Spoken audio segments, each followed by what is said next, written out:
A party is having capacity or it is competent to enter into a contract if, बोलते जाओ साथ में, he or she is a major aged person plus Sound sound mind mind not disqualified by and the party should not have been disqualified by law from entering into a particular type of contract.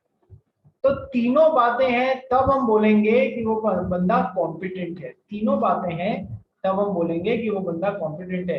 अच्छा, majority की उम्र दर्द ही 18 साल नहीं बोलनी है, ठीक है। ये जब हम माइनर और मेजर वाला पोर्शन पढ़ेंगे तब आपको पता पड़ेगा। कुछ मामलों में 21 साल, वो भी कल लाइटली मैंने डिस्कस कर ली थी आपके साथ में।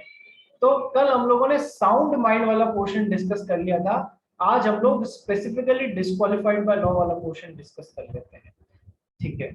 तो सर ये एक चार्ट देखना आप लोग, persons who have been specifically disqualified by law. तो इसमें से कुछ लोगों को पूरी तरीके से डिस्क्वालीफाई किया गया है और कुछ लोगों को 100% डिस्क्वालीफाई नहीं किया गया है, लेकिन वो एक दायरे के अंदर रहकर ही कॉन्ट्रैक्ट बना सकते हैं। बाकी के कॉन्ट्रैक्ट्स बनाने के लिए वो लोग डिस्क्वालीफाइड हैं। और कुछ लोग इनमें से ऐसे भी हैं जो कॉन्ट्रैक्ट्स तो बना सकते हैं, लेकिन कल को आपको उनके ऊपर केस करना पड़ गया तो आपको तकलीफ होने वाली है। जैसे कि फॉरेन एम्बेसडर्स या फॉरेन नेशनल सॉवरेन, जो कि इंपॉर्टेंट लोग होते हैं। तो आइए डिटेल्स करते हैं। तो डिस्क्वालिफाइड बाय लॉ में ये मत मान लेना कि सभी जने डिस्क्वालिफाइड हैं, ये कॉन्ट्रैक्ट नहीं बना सकते हैं। Don't ever think in this fashion. अच्छा, यदि कभी नोट आ जाता है, write a note on persons who have been specifically disqualified by law, तो सबसे पहले तो एक चार्ट बनाओगे आप लोग। अच्छा, और ये चार्ट को ध्यान में रखना है। जितना डायग्रामेटिक रिप्रेजेंटेशन करोगे उतना नंबर ज्यादा, सेम चीज लिखोगे लेकिन डायग्रामेटिक फॉर्म में या स्नैपशॉट समरी फॉर्म में लिखोगे तो उतना अच्छा आप लोगों को मार्क्स मिलेगा, क्योंकि आप एग्जामिनर को कंफर्ट लेवल पे लेके आ रहे हैं, ठीक है। तो सबसे पहले अपन चालू करते हैं। देखो सर, 5 जने पढ़ने हैं under the persons who have been specifically disqualified by law. सबसे पहला अपन पढ़ते हैं सर, एलियन एनिमी। समझो एलियन का मतलब क्या होता है सर। आप लोगों ने सबने कोई ना कोई ऐसी साइंस फिक्शन मूवी देखी होगी जिसमें कि कोई एलियन धरती पे आ जाता है, फिर उससे लड़ाई करते रहते हैं। कभी ना कभी आपने इंडिपेंडेंस डे करके अमेरिकन हॉलीवुड मूवी देखी होगी, कभी कुछ देखा होगा, कभी कुछ देखा होगा, ठीक है। पर हमारे को वो दूसरे ग्रह से आए हुए प्राणी से मतलब नहीं है एलियन में। हमारे को क्या मतलब है? शिवम जैन, क्या हो गया? सर एलियन एनिमी हम ये भी बोल सकते हैं ना, लाइक कंट्रीज वॉर जब होती है, हाँ, कंट्रीज बिटवीन वॉर। पहले देख, एलियन एनिमी को पढ़ना है अपने को। तो सबसे पहले मैं तेरे को ये तो समझाऊं भाई कि एलियन कौन होता है, फिर अपन आएंगे कि एलियन एनिमी कब हो जाता है, ठीक है। तो पहले एलियन समझ, फिर एलियन एनिमी पे आते हैं शिवम, ठीक है। चलो, ओके सर। एलियन कौन? देखो, एलियन वो, an alien means foreign citizen. Foreign citizen, अब फॉरेन सिटीजन तो यार लाखों करोड़ों है।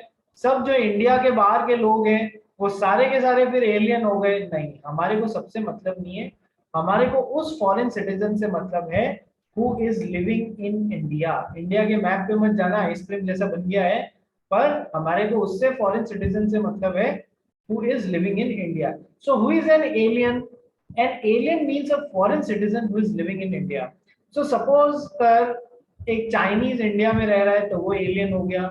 एक अमेरिकन इंडिया में रह रहा है वो एलियन हो गया। एक पाकिस्तानी इंडिया में रह रहा है वो एलियन हो गया। श्रीलंकन इंडिया में रह रहा है, ऑस्ट्रेलियन इंडिया में रह रहा है, वो एलियन हो गया। तो एलियन वो foreign citizen who is living in India, ये तो हो गया एलियन। अब समझने वाली बात ये, हर एलियन एनिमी नहीं होता है। हर एलियन यानी कि हर फॉरेन सिटीजन जो इंडिया में रह रहा है वो एनिमी नहीं होता है। तो सर कौन एलियन एनिमी होता है? वो एलियन को हम एलियन एनिमी बोलेंगे जिसकी कंट्री के साथ में हमारी सेंट्रल गवर्नमेंट ने वार डिक्लेयर कर दिया है। मान लो एक पाकिस्तानी जो है वो इंडिया में रह रहा है, he is a foreign citizen who is living in India, okay. अभी तक इंडिया और पाकिस्तान में कोई वार नहीं चल रहा है, फाइन। तो वो पाकिस्तानी अभी तक एलियन एलियन तो है लेकिन एलियन एनिमी नहीं है। लेकिन बाद में कुछ ऐसा हुआ कि हमारी सेंट्रल गवर्नमेंट ने पाकिस्तान के खिलाफ वार डिक्लेयर कर दिया है। सो दैट मीन्स जो पाकिस्तानी जो अभी तक इंडिया में रह रहा था और जो अभी तक केवल एलियन था, उसके नाम के आगे, उसके एलियन के आगे एलियन एनिमी वर्ड जुड़ जाएगा। तो सबसे पहले कंसेप्ट, दो कंसेप्ट क्लियर हुए या नहीं हुए? एलियन कौन और एलियन एनिमी कौन? बोलो हाँ या ना। Yes sir. ठीक है। Alien is declared as alien enemy when there is declaration of war between India and his foreign country, यानी कि when the central government of India declares war with the particular country, then the citizen of that country who is living in India will be known as alien enemy. अब देखो समझने वाली बात क्या है। मान लो 1 जनवरी 2020, 1 जुलाई 2020, 1 दिसंबर 2020, ठीक है, और उसके बाद में 2 दिसंबर 2020। ये कुछ डेट्स लिखी है मैंने तुमको समझाने के लिए लिखी है। मान लो एक पाकिस्तानी जो था वो इंडिया में 1 जनवरी 2020 से रह रहा था। अभी तक कोई वार इंडिया ने डिक्लेयर नहीं किया है पाकिस्तान के अगेंस्ट, तो वो केवल एलियन है, एलियन एनिमी नहीं है। ठीक है, नेक्स्ट 1 जुलाई को इंडिया ने पाकिस्तान के खिलाफ वार डिक्लेयर कर दिया। ठीक है, ये वो डेट रेंज है जिस तक वार चला, उसके बाद में वार खत्म हो गया और फिर उसके बाद की डेट्स चालू हो गई। तो इस दौरान वो एलियन क्या कहलाएगा? एलियन एनिमी कहलाएगा। क्लियर हो गया? इस दौरान वो एलियन एलियन एनिमी है, इसके बाद में वो वापस एलियन बन जाएगा, वो एनिमी नहीं रहा है। अब ये डेट रेंज जहां पर वार डिक्लेयर कर दिया गया, जहां पर वार है इंडिया और पाकिस्तान के बीच में, इस दौरान alien enemy has been specifically disqualified by law to enter into a contract. Alien enemy has been specifically disqualified by law to make a contract in India जब तक कि दोनों कंट्रीज के बीच में वार चल रहा है। क्या ये पहला पॉइंट समझ में आया कि जब तक वार चल रहा है तब तक ये जो एलियन एनिमी पाकिस्तानी जो इंडिया में रह रहा है, ये कोई नया कॉन्ट्रैक्ट नहीं बना पाएगा, इसके साथ में आप भी कॉन्ट्रैक्ट नहीं बना पाएंगे। That person has been disqualified by law to enter into a contract जब तक की वार चल रहा है। बोलिए पहला पॉइंट समझ में आया कि नहीं आया? Yes sir. Yes sir. सभी जनों को? ठीक है, ईशा वांगड़, देशना दोषी। Yes sir. कानोडिया 1-2 दिन पहले तो छुट्टी पे कैसे चली गई थी रे बिना बताए? Sorry sir. क्या हो गया था? सर बाहर गई थी, भूल गई बताना। तो जब तक दोनों कंट्रीज के बीच में वार चल रहा है तब तक वो पर्सन जो एलियन एनिमी है, he has been disqualified by law, और उसके साथ में आप नए कॉन्ट्रैक्ट्स नहीं बना सकते हो। सेकंड, जैसे ही वार पूरा हो गया, खत्म हो गया, वापस आप उनके साथ में कॉन्ट्रैक्ट्स बना सकते हैं, वो डिस्क्वालिफिकेशन हट जाएगा। तो सर अब तीसरी बात सर, जो वार डिक्लेयर होने के पहले यहां पर जो कॉन्ट्रैक्ट्स बना लिए गए उनका क्या होगा? जो वार डिक्लेयर होने से पहले कॉन्ट्रैक्ट्स बना लिए गए उनका क्या होगा रे बाबा? बताओ, आप सोचो ना। पलक राठी, तुम तो पढ़ा है, तू एक्सपेक्ट कर, बता।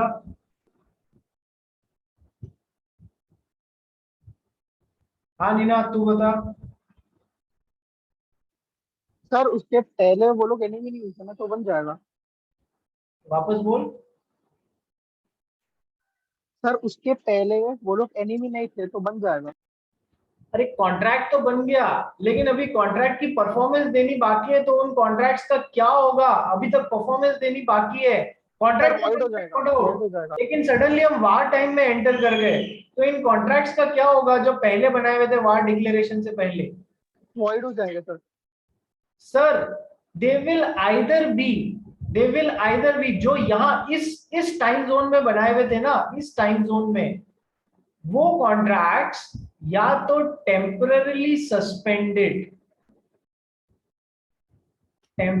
सस्पेंडेड हो जाएंगे या परमानेंटली खत्म कर दिए जाएंगे, यानी कि वॉइड कॉन्ट्रैक्ट बना दिए जाएंगे। दोनों में से जो भी सिचुएशन को देख के डिसीजन लेना होगा वो लिया जाएगा। या तो वो कॉन्ट्रैक्ट्स टेम्पररीली सस्पेंड हो जाएंगे जब तक वार खत्म होने के बाद वापस परफॉर्मेंस दे दो, या फिर परमानेंटली खत्म कर दिए जाएंगे, जैसी सिचुएशन है वैसा किया जाएगा। ठीक है, क्या ये बात समझ में आई आपको? बोलिए हाँ या ना सभी जने। हाँ पलक राठी बोल भाई। सर ऐसा भी कुछ होता था ना कि सेंट्रल गवर्नमेंट से लाइसेंस लेना पड़ता था और कुछ मैंने अभी तक पूरा डिस्कस नहीं किया है, ठीक है। आई एम हैप्पी कि तुम लोग को बहुत एडवांस में आ रहा है। शिवम भी बोल रहा था, तो भी बता रही है, ऐसा भी होता है। अभी तो बात पूरी डिस्कस करनी बाकी है। तो सर देखो, ये वार वाला टाइम, ये वार के पहले वाला टाइम, ये वार के बाद वाला टाइम। तो सर इस दौरान तो नए कॉन्ट्रैक्ट्स आप बना ही नहीं सकते हो एलियन एनिमी के साथ में। अच्छा क्यों नहीं बना सकते? What is the logic behind it? Sir बहुत सिंपल सा लॉजिक है कि है ना सर, जो कॉन्ट्रैक्ट्स बन रहे हैं, मान लो एक पाकिस्तानी और एक इंडियन के बीच में, तो कहीं ना कहीं उससे पाकिस्तानी प्रॉफिट कमाएगा। वो प्रॉफिट कहाँ भेजेगा? पाकिस्तान में भेजेगा। पाकिस्तान की जो गवर्नमेंट है उसको कहीं ना कहीं इंडिया के खिलाफ ही वार में काम लेगी। यानी इंडिया से ही पैसा कमा रहे हो और उसको इंडिया से ही वार में काम ले रहे हो, तो भैया हमको ऐसा काम करना ही नहीं है। ठीक है, तो कहीं ना कहीं जो वार जब तक चल रहा है तब तक नए कॉन्ट्रैक्ट्स नहीं बनाने हैं। जो पुराने कॉन्ट्रैक्ट्स हैं वो या तो टेम्पररी सस्पेंड हो जाएंगे या परमानेंटली फिनिश कर दिए जाएंगे। ठीक है, और जब वार खत्म होगा तो फिर वापस आप नए कॉन्ट्रैक्ट्स भी बना सकते हो, और पुराने वाले की यदि टेम्पररी सस्पेंड था तो उसको पूरा भी कर सकते हो। ये तो हो गई एक बात। अब पलक राठी ने एक बात पॉइंट और बताया जो कि मैं आपको बताने भी वाला था कि सर ये जब तक वार चल रहा है ना तब तक नए कॉन्ट्रैक्ट्स नहीं बना सकते हैं, लेकिन फिर भी एक तरीका है पाकिस्तानी के साथ में कॉन्ट्रैक्ट बनाने का कि आपको पहले सेंट्रल गवर्नमेंट की परमिशन लेनी पड़ेगी। सेंट्रल गवर्नमेंट की परमिशन लेनी पड़ेगी, और यदि सेंट्रल गवर्नमेंट ने आपको परमिशन ग्रांट कर दी तो आप वार के दौरान भी एलियन एनिमी के साथ में कॉन्ट्रैक्ट बना सकते हैं। If you have been granted the permission from the central government, then during war also you can make the contract with the alien enemy. ठीक है भाई, सारी बातें समझ में आ गई एलियन एनिमी वाले केस में? निनाद कदम क्या प्रॉब्लम है आपकी? सर इसी की बात करने वाला था, इसी के बारे में पूछना था, बता दिया। ये डाउट क्लियर? Yes sir. ठीक है, तो क्या सभी को एलियन एनिमी वाला पॉइंट क्लियर हो गया? ठीक है, तो आगे पढ़ते हैं। हिमांशी लोहिया आई क्या? हिमांशी भी नहीं आई, दिया भी नहीं आया, आज तो सभी जने छुट्टी मार गए। चलिए, तो निनाद कदम आप थोड़ा सा जोर से पढ़िएगा। ड्यूरिंग द वार क्या होगा, बिफोर द वार क्या होगा, पढ़िए। So during the war, he cannot enter into contract with any Indian national as long as declaration of war and force, except by license from central government. Correct. तो वार के दौरान तो नए contracts बनाने ही नहीं है, सिवाय सेंट्रल गवर्नमेंट की प्रायर परमिशन से। वो भी केवल ऐसी जगह पे अलाउ करती है सेंट्रल गवर्नमेंट जो बहुत अति आवश्यक चीजें हो, जैसे मेडिसिन हो या कोई दूसरी चीज हो। ठीक है, नेक्स्ट, बिफोर वार जो Before the contract, war, the contracts made before declaration stand suspended till such declaration is in force, or which may benefit the enemy are terminated. या तो टेम्पररीली सस्पेंड हो जाते हैं या परमानेंटली टर्मिनेट हो जाते हैं, जैसी भी सिचुएशन है जो कि बहुत ज्यादा बेनिफिट कर रहे हैं एनिमी को, वो टर्मिनेट खत्म ही कर दिए जाते हैं। तो इसी के साथ में हमने persons disqualified by law to enter into a contract का पहला पोर्शन कर लिया, that is alien enemy. Second portion अपन करते हैं फॉरेन सॉवरेन्स, सॉवरेन कौन होते हैं रे? जो पर्सन जो बहुत ही डिप्लोमेटिक इंपॉर्टेंस के लोग होते हैं उनको बोलते हैं यहाँ पर डिप्लोमेटिक इंपॉर्टेंस, जैसे कि फॉरेन एम्बेसडर्स हुए या फॉरेन सॉवरेन नेशनल्स हुए जो कि मतलब कोई ऊंचे पद पे हैं उनकी गवर्नमेंट में, ठीक है। तो सर ऐसा नहीं है, मैंने कहा था ना इसमें पूरी मिक्स्ड ब्रीड मिलेगी, कईयों के साथ में कॉन्ट्रैक्ट नहीं बनाना है, कईयों के साथ में कॉन्ट्रैक्ट बना तो सकते हो लेकिन इफ्स एंड बट्स है, और कईयों के साथ में एक लिमिटेड दायरे के अंदर कॉन्ट्रैक्ट बनाना है, ठीक है। तो अब ये फॉरेन सॉवरेन नाम का जो ये जो जीव है ये ऐसा है, आप इसके साथ में कॉन्ट्रैक्ट तो बना सकते हो, he is not been disqualified by law, exactly इसे डिस्क्वालीफाई नहीं किया गया है, लेकिन सर कल को आपको उस कॉन्ट्रैक्ट को एनफोर्स कराने के लिए इसके ऊपर केस करना पड़ेगा, आपको आपकी नानी याद आ जाएगी, ठीक है। नानी याद आने का मतलब समझते हो? डू यू ऑल नो नानी याद आने का मतलब? Yes. ठीक है, आओ देखो, मान लो अमेरिका का या यूएस का एम्बेसडर हमारे यहाँ पर बैठा हुआ है इंडिया में, ठीक है, ये US ambassador is sitting in India, ठीक है। उसको खूब सारा फर्नीचर खरीदने की इच्छा हुई तो उसने एक इंडियन फर्नीचर डीलर से कॉन्ट्रैक्ट बनाया कि मुझे ये 50 आइटम चाहिए और मैं तुमको 25 दिन बाद पेमेंट करूंगा, ठीक है।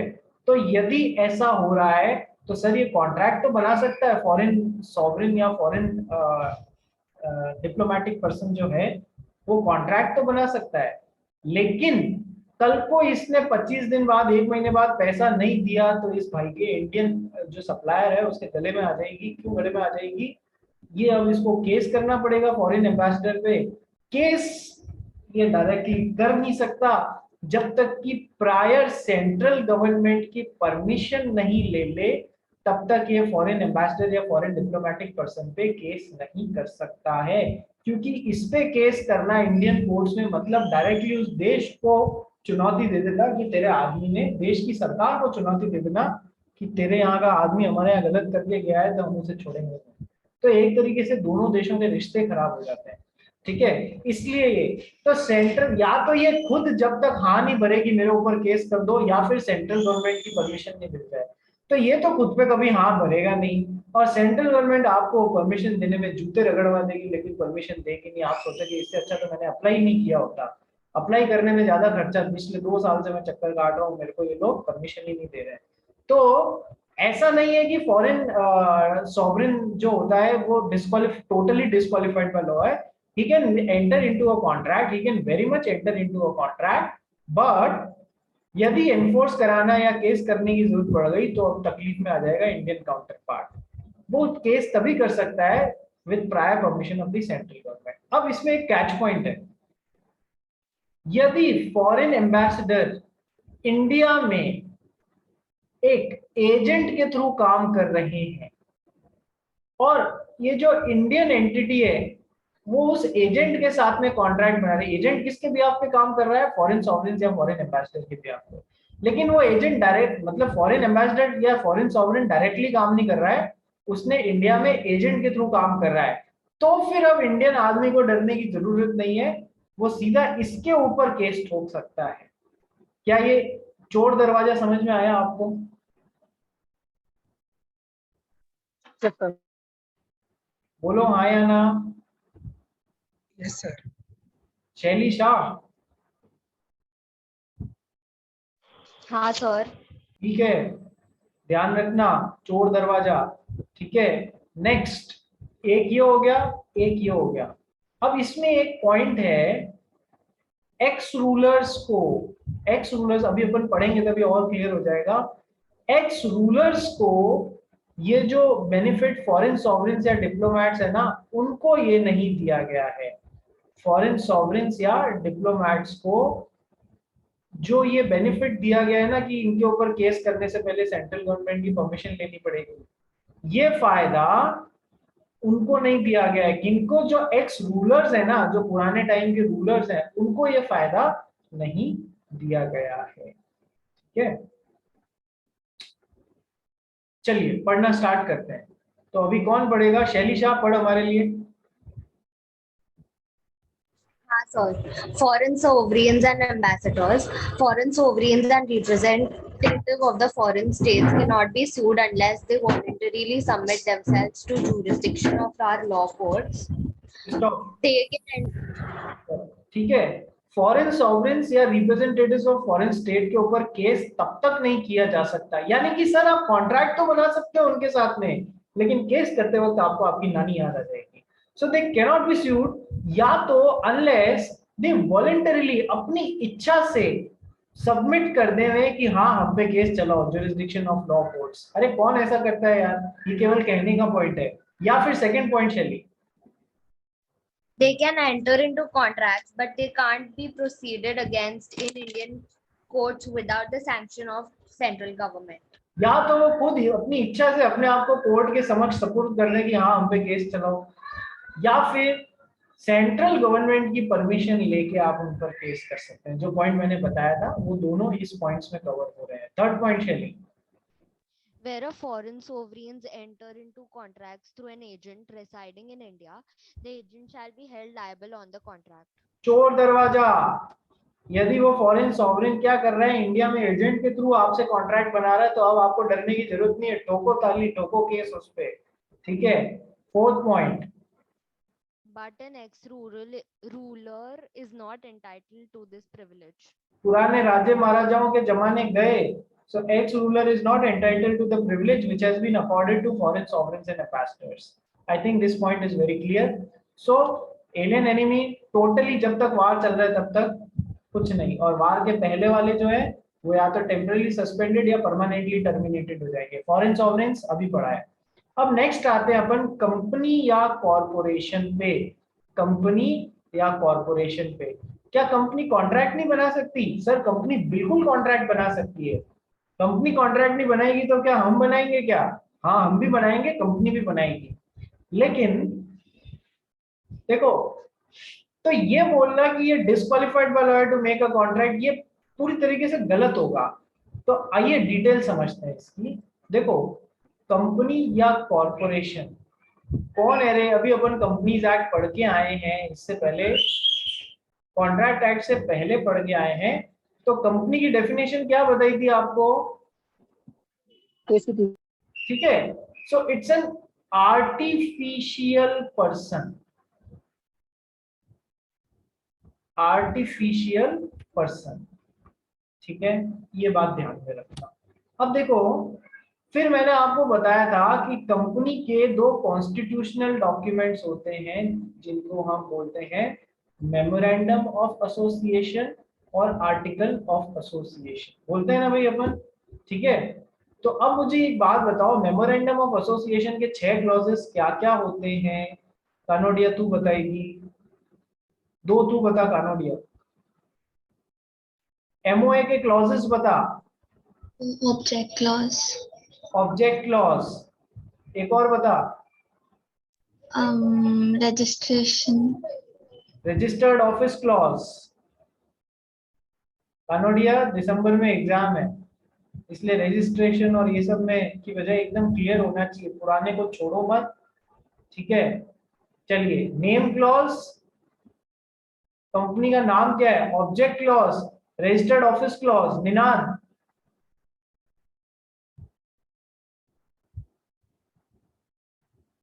निनाद कदम। Yes, sir. अगला Name clause, object clause, registered office clause, capital clause, or capital clause, बिल्कुल सही। अगला बताइए अमीश नायर, एक तू भी बता दे यार। Sir liability clause. Liability clause, चलो बहुत है, एक और भी होता है। हाँ कानोडिया बता। succession clause, I guess. Succession clause, ये कहाँ से निकाल के लाई है? अरे nominal, अरे वैसा similar कुछ। नॉमिनी क्लॉज केवल और केवल ओपीसी के केस में आएगा, ये 7वां क्लॉज जो है, रेगुलर कंपनी के केस में नहीं आएगा। ठीक है आयुषी, क्योंकि nominee association clause. Association clause. ठीक है, चलो मैं बस ये देखना, हाँ ठीक है, मैं बस ये देखना चाह रहा था आपको कितना याद है। चलो अच्छा है, लेकिन और अच्छा करने की जरूरत है। तो अब इसमें कंपनी के मेमोरेंडम ऑफ एसोसिएशन के ऑब्जेक्ट क्लॉज में क्या मेंशन होता है कि कौन से ऑब्जेक्टिव या काम करने के लिए इस कंपनी को फॉर्म किया गया है। This company has been formed with what objective, ये कंपनी क्या क्या काम कर सकती है। ऑब्जेक्ट क्लॉज में लिखा हुआ है कि ये कंपनी सीमेंट ट्रेडिंग कर सकती है, तो वो केवल सीमेंट ट्रेडिंग करेगी। टॉयज ट्रेडिंग लिखा हुआ है, टॉयज ट्रेडिंग करेगी। वेजिटेबल ट्रेडिंग लिखा हुआ है, तो वो केवल वेजिटेबल ट्रेडिंग कर सकती है। मल्टीपल चीजें भी लिख सकते हो, 1 2 3, तो वो तीनों काम कर सकती है।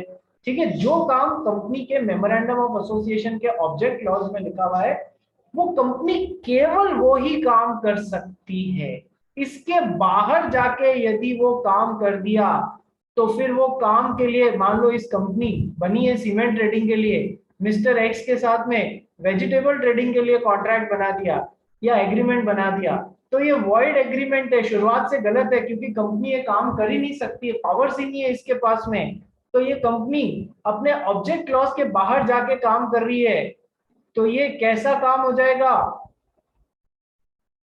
ऑब्जेक्ट क्लॉज के बाहर जाके काम कर रही है तो कैसा काम हो जाएगा, कौन बताएगा। पलक राठी, शैलीशा, तुम बता सकते हो।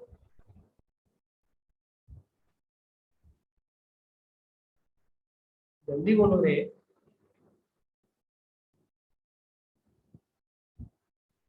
इसके लिए एक पर्टिकुलर टर्म है। अमीश नायर। मैं बोलूं? हाँ निनाद बोल। सर अल्ट्रा वायर तो company. Ultra vires, doctrine of ultra vires नहीं पढ़ा है क्या रे बुद्धुओं। Ultra means beyond, vires means powers. Ultra vires बोलो, याद आया। अरे ना, याद आया क्या पलक, शैली, अमीश। हाँ सर। ठीक है, याद कर बेटा, कहने का मतलब है याद कर, पुराने को दो मत। ठीक है, so doctrine of ultra vires means beyond the powers, a company can not go outside its powers which are mentioned in the object clause and make a contract. तो अब अपन वापस कॉन्ट्रैक्ट एक्ट पे आ जाते हैं। कॉन्ट्रैक्ट एक्ट में देखो, company या corporation contract तो बना सकती है, लेकिन किस दायरे के अंदर रह के बना सकती है। पहला दायरा है मेमोरेंडम ऑफ एसोसिएशन के ऑब्जेक्ट क्लॉज के अंदर जो दायरा डिसाइड किया है कि ये काम ही कर सकती है, उस काम के लिए ही कॉन्ट्रैक्ट बना सकती है। क्या ये पहला दायरा समझ में आया आप लोग को? बोलो हाँ सर, सब समझ आ गया। तो सेकंड दायरा बताओ।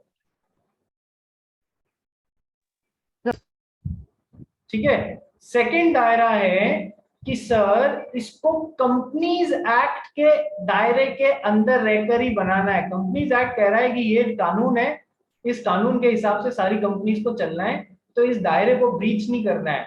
सेकंड दायरा कंपनीज एक्ट के अकॉर्डिंग ही कॉन्ट्रैक्ट बनाना है, उससे बाहर कूद के नहीं बनाना है। उसके बाहर जाके कॉन्ट्रैक्ट या एग्रीमेंट बनाया तो वो वॉइड एग्रीमेंट है।